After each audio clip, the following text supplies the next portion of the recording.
Hola, buen día. Espero te sientas muy bien. Continuamos con el estudio de la glándula anexa al sistema digestivo, el hígado. Vamos a hacer un resumen de lo que vimos en el video anterior.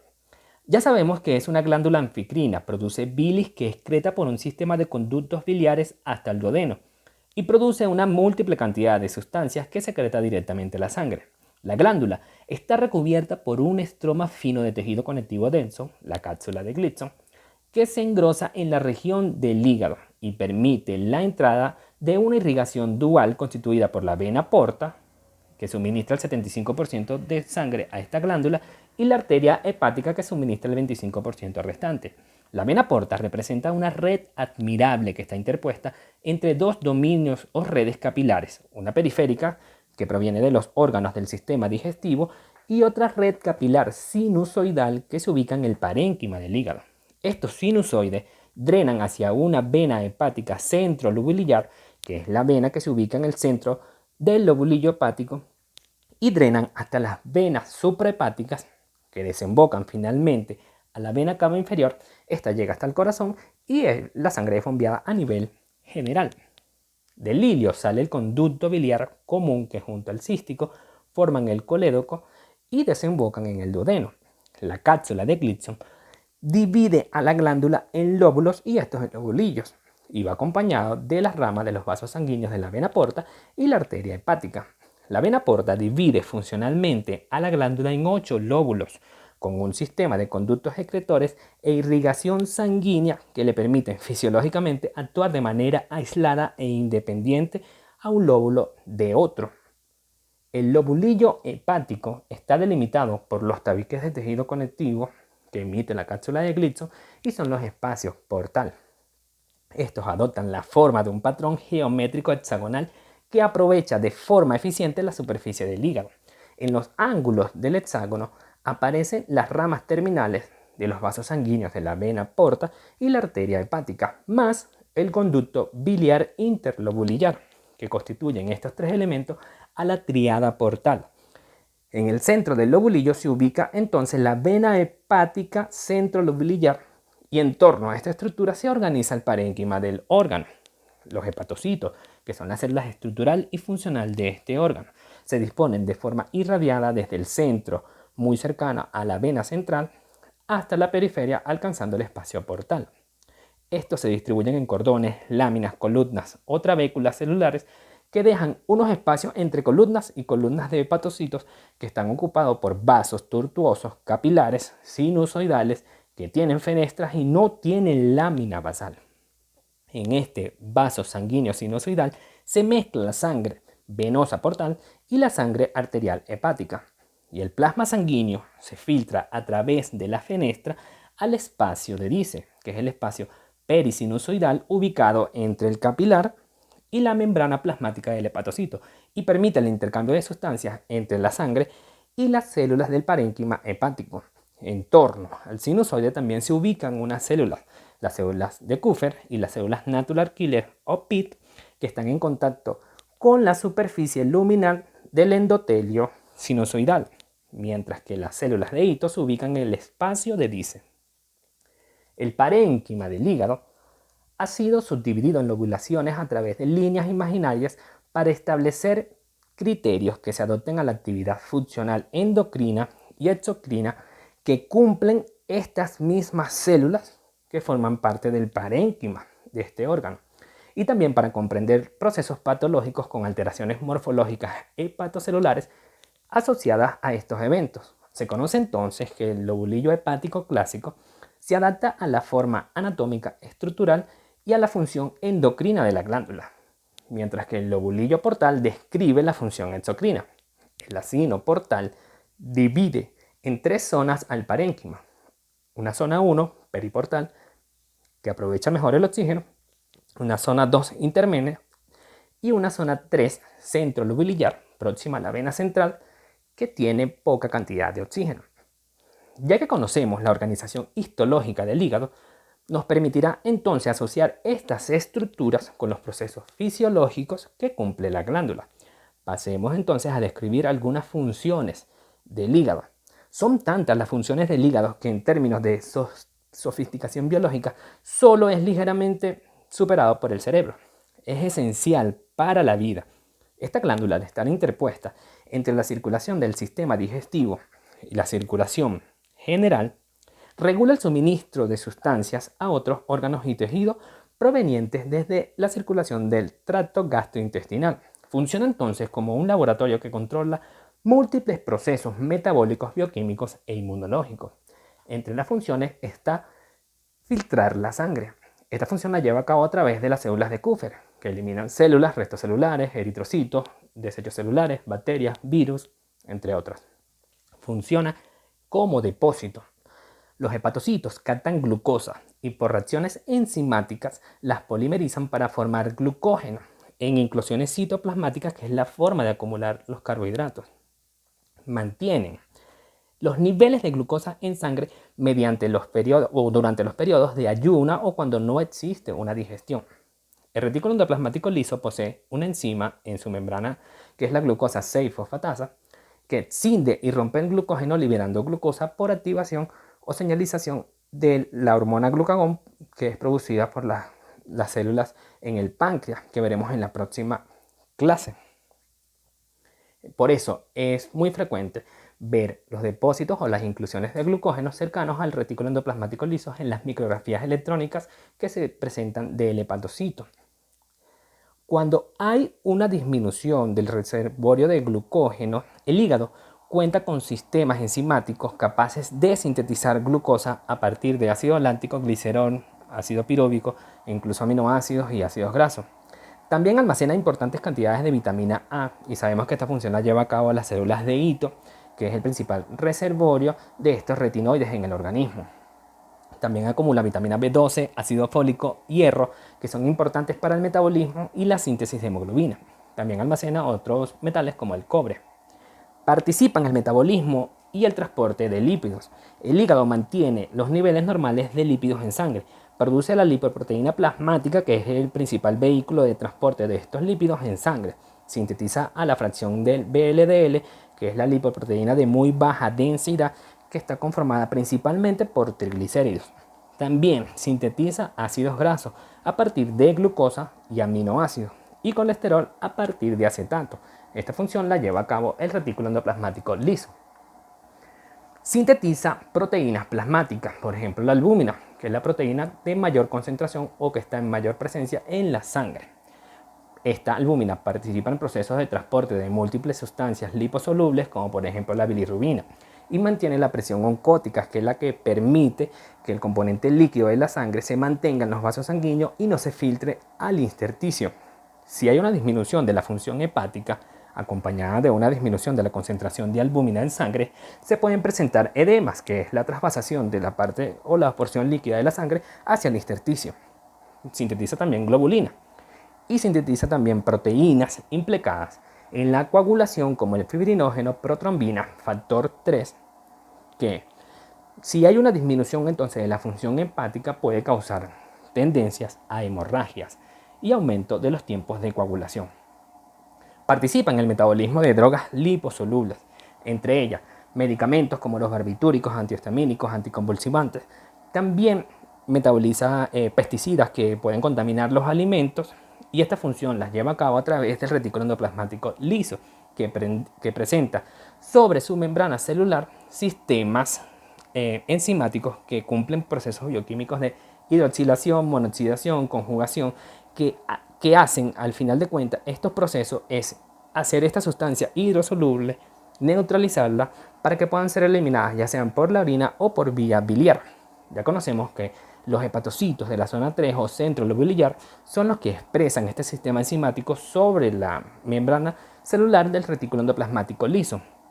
El uso constante y frecuente de medicamentos puede provocar o inducir una adaptación celular, que es un aumento de la expresión de estas enzimas sobre la membrana celular del retículo endoplasmático liso. Y estos cambios morfológicos son los que se ven asociados con el proceso de tolerancia a los medicamentos. Produce urea y la urea se forma por la transformación de amonio.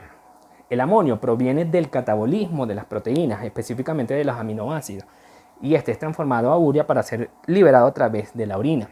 Una disminución de la función hepática acompañada de un aumento de amonio provoca una toxicidad al tejido cerebral, ya que el amonio desequilibra la homeostasis del equilibrio ácido-base y de esta forma altera el funcionamiento del tejido cerebral.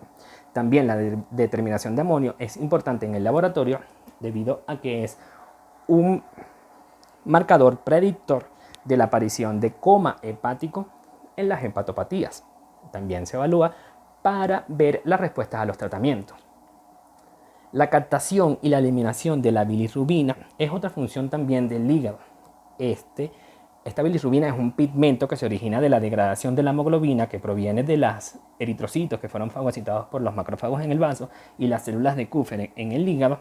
El hierro se acumula y es reutilizado, pero el anillo de protoporfirina que compone también a este grupo prostético forma entonces la bilirrubina, que es este compuesto tóxico amarillento insoluble en agua que en el hígado es conjugado con el ácido glucurónico por las enzimas presentes en el retículo endoplasmático liso, inactiva su toxicidad, lo hace hidrosoluble y es esta fracción que conocemos como bilirrubina directa, que es la bilirrubina conjugada. La bilirrubina indirecta es la bilirrubina libre o no conjugada que posee un efecto tóxico. Esta fracción no puede detectarse en el laboratorio. Directamente se detecta la bilirrubina conjugada, la bilirrubina directa, y a través de la determinación de la bilirrubina total se puede hacer una estimación por cálculo de la bilirrubina indirecta. La bilirrubina es eliminada a través de la bilis al intestino y aquí es reducida en la luz de estos intestinos por las bacterias que están presentes a urobilinógeno. El urobilinógeno puede ser reabsorbido por el intestino y ser eliminado por la orina y le da el color entonces a la orina. Pero gran parte también es eliminada por las heces y se transforma en coprobilinógenos y le otorga la coloración a estas secreciones. Si hay un aumento de la bilirrubina en sangre, este compuesto liposoluble le da una pigmentación a la piel y el individuo presenta una coloración amarillenta conocida como ictericia. La función exocrina del hígado ya la conocemos, produce y secreta bilis continuamente, de una forma constante. Es este líquido amarillento, verdoso, que contiene sales biliares. Estas sales biliares son las que cumplen las funciones digestivas, provocan una emulsificación de las grasas y forman las micelas, que pueden ser absorbidas a nivel intestinal. Contiene además bilirrubina, que le otorga este color, lecitina, colesterol y electrolitos. También tiene grandes e importantes cantidades de inmunoglobulina A. ¿Quién produce esta inmunoglobulina A? Las células plasmáticas que están ubicadas en el tejido linfoide asociado a la lámina propia del intestino. Estas viajan por vía portal hasta el hepatocito, esto la secreta hacia el canalículo biliar para que lleguen a la luz del duodeno. Entonces, en esta luz se concentra una gran cantidad de inmunoglobulina secretora que cumple con funciones inmunológicas humorales. Para la bilis, también cumple con función excretora de estos productos tóxicos que han sido previamente biotransformados por los hepatocitos. La bilis se concentra y se almacena en la vesícula biliar y es liberada por señales hormonales como la colecistoquinina, que es producida por las células enteroendocrinas, que ante la presencia de un bolo alimenticio con un alto contenido de lípidos y grasas se activan y hacen que se emita entonces una cantidad importante hacia el duodeno para que se absorban estas grasas. También cumplen funciones hematopoyéticas, que es importante durante la vida fetal. Entre los procesos patológicos del hígado, te presento en esta página, en esta diapositiva, la lesión hepatocelular, que puede estar provocada por los procesos isquémicos o infarto hepático, hepatitis por anoxia, todas estas acompañadas por una disminución del aporte de oxígeno, entonces se van a ver desfavorecidos o alterados los hepatocitos en la zona 3 o centros lobulillar y van a presentar una necrosis celular y liberarán entonces a la sangre contenido citoplasmático como las transaminasas, LDH y bilirrubina, fosfatasa alcalina. Este proceso también puede verse por las toxicidades que provocan los medicamentos en esta zona 3. La colestasis es el término otorgado al estancamiento de la bilis en el hígado por obstrucción, ya sea en las vías biliares intrahepáticas o la extrahepática. Este proceso se acompaña por un aumento simultáneo de la bilirrubina total o de las bilirrubinas más la fosfatasa alcalina, y esto se ve con frecuencia debido a las lesiones en la obstrucción del conducto biliar. La hepatitis es un proceso inflamatorio del hígado que provoca un crecimiento del órgano conocido como hepatomegalia, incluso puede llegar a ocupar espacio del flanco derecho y se hace palpable. Y este proceso puede venir causado por sustancias tóxicas, virus que tienen tropismo por el parénquima hepático, como por ejemplo el virus de la hepatitis A, B, C, D, E, bacterias, entre otros. Las hepatitis virales, la A y la E, se transmiten por vía fecal-oral, a través de alimentos o aguas contaminadas con el virus. Las hepatitis B se transmiten por relaciones sexuales. La hepatitis C solo se transmite por contacto directo con sangre. La hepatitis B y C se puede transmitir a través de contacto directo con la sangre, ya sea por transfusiones sanguíneas o por inyectadoras compartidas, que es un hábito que se ve muy frecuente en la drogadicción intravenosa. Las pruebas de laboratorios que pueden evaluar la funcionalidad hepática incluyen los marcadores hepatocelulares como la aspartato aminotransferasa AST, alanino aminotransferasa ALT, gamma glutamil transpeptidasa GGT y lactato deshidrogenasa LDH. Entre estas cuatro, el marcador más específico para el tejido hepático es la ALT porque es la que se concentra mejor en estos tejidos.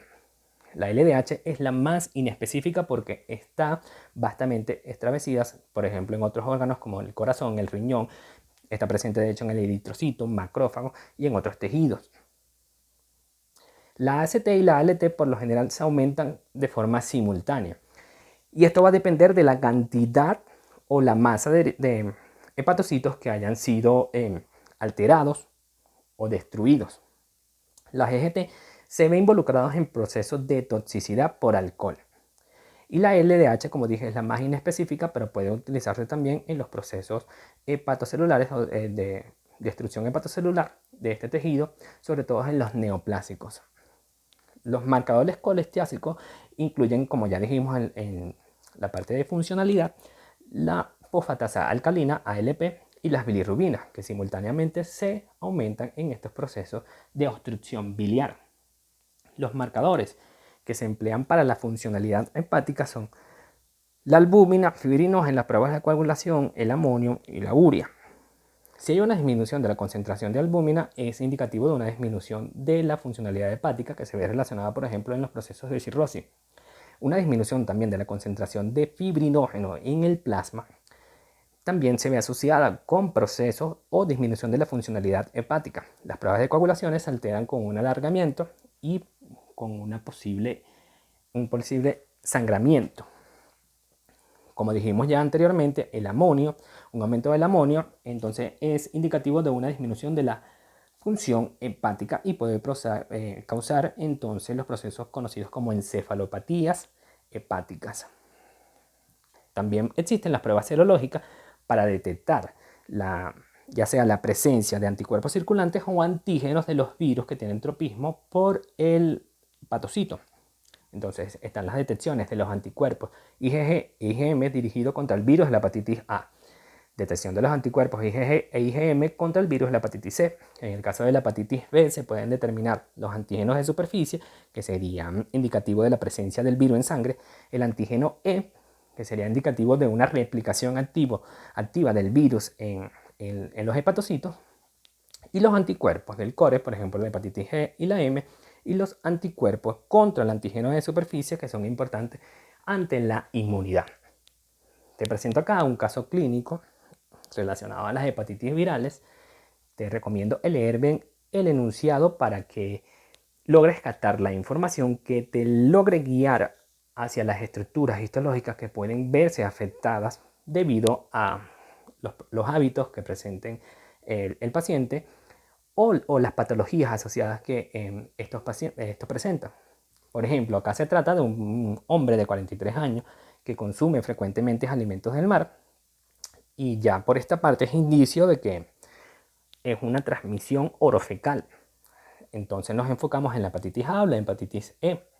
Presenta desde hace 15 días fatiga, malestar general, anorexia, náuseas, vómitos y fiebre continua. En los últimos 8 días ha notado cambios en la coloración de la orina y de las mucosas y que esta pigmentación va en aumento o progresivamente.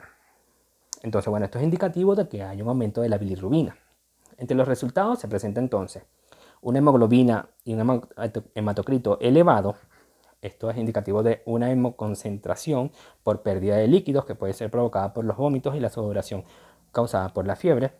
Los leucocitos presenta 3.500 leucocitos por mililitros, una leucopenia, una disminución de los glóbulos blancos, con un ligero aumento de los linfocitos, que es indicativo de una infección de origen viral.